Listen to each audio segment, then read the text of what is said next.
There will be no mercy rule for high school games, even if one team is dominating the scoreboard. The agency that oversees Texas School Athletics rejected a proposal that came up after Aledo High School beat a football rival 91-0. Fox 4's Laurie Berger in Aledo with the latest.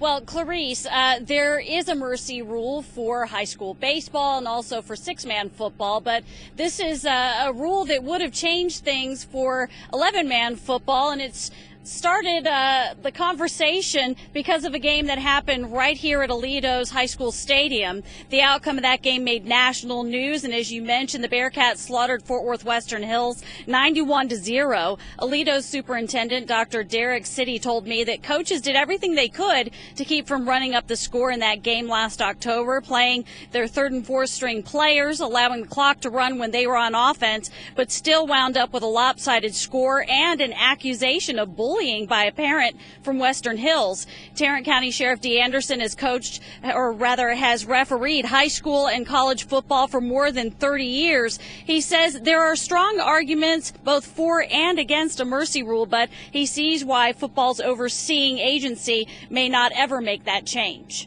There's a strong feeling that, the kids that are on the fourth string need the opportunity to play as well. And if we stop the game at halftime, they lose that opportunity. And then there's all the kind of periphery arguments that if the game ends at halftime, nobody will stick around and watch the halftime show. The band will perform to an empty stadium. UIL's Legislative Council met today to consider adding that mercy rule, but wound up deciding that it lacked support, and they decided they did not want to proceed with that. Now, in the end, Aledo's coach was cleared of any bullying accusation, and the football team went on to win the state championship in their division. Clarice? So, Laura, you just ran down several things that Aledo did do to try to keep the score from being that blowout. With no mercy rule, what else can be done?